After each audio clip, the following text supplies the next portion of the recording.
Matthew, looking at the defensive line performance this past weekend, what are some things you guys can improve on heading into Mississippi State, maybe not even knowing who their starting quarterback is yet?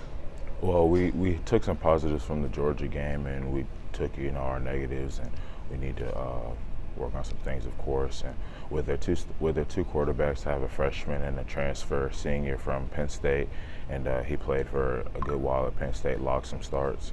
So with their freshman, he moves around a little bit more. Their transfer quarterbacks built almost exactly dimension-wise like their quarterback from last year. So we're just preparing for both of them.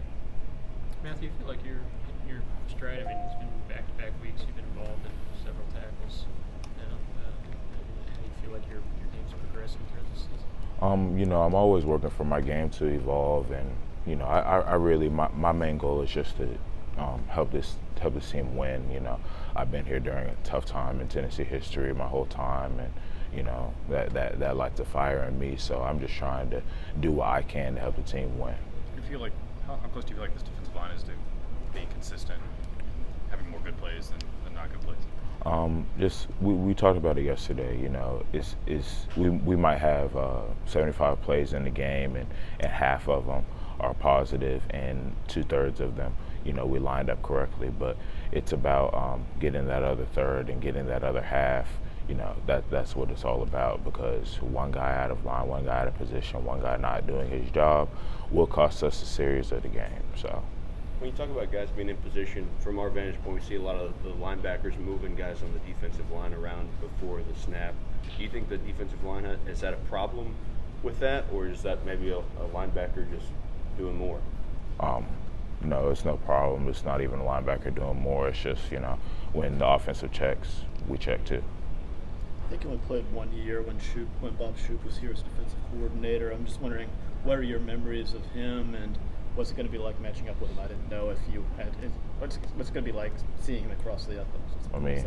He's a good guy. He's obviously a good coach. I'm not really thinking about that going into the game, to be honest with you. You haven't kept touch with him at all since this? No. Matthew, what exactly is Solomon doing to play so well recently? I'm sorry? What exactly are you seeing from Aubrey Solomon, why he's playing so well? Oh, Aubrey, he's a good player. He transferred in from Michigan. He's always in the training room, with me, with the guys, making sure that his body's right, because, it's tough SEC football, and we just prepare for each week the right way. Did he come in kind of trying to just blend in with the guys, or because he had some experience, did he sort of have a leadership role right out of the gate?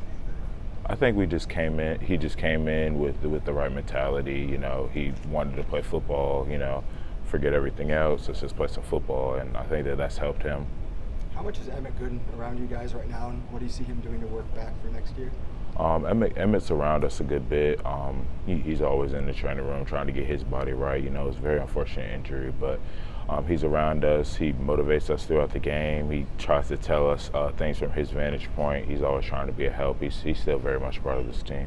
When you guys rewind the film and kind of look back at whether it's last game or even the first month of the season, what are y'all seeing that's kind of holding the pass rush back in terms of the defensive line?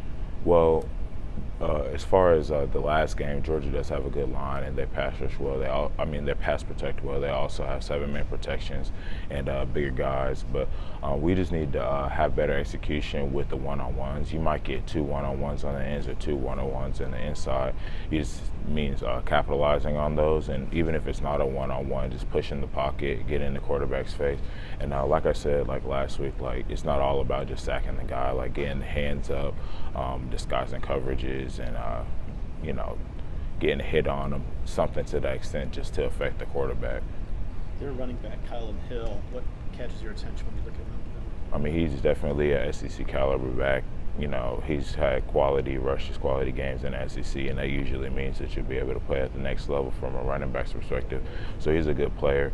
We need to get him on the ground, really try to tear him up as best we can, get a ball off, and really try to change the course of a game. Matthew, you guys played well for most of the first half on Saturday. What will it take to turn that from a one-half performance into a two-half performance? Well, just taking what we had in the first half and stepping it up a notch, just basically emulating what we did in the first half, do it in the second half. frankly, we're tired of everybody telling us that we played well in the first half, because playing well in the first half doesn't win you games. So we just have to emulate that performance, put it into a 4-quarter game, because you play for 60 minutes, and we need to do that for the rest of the games here on out.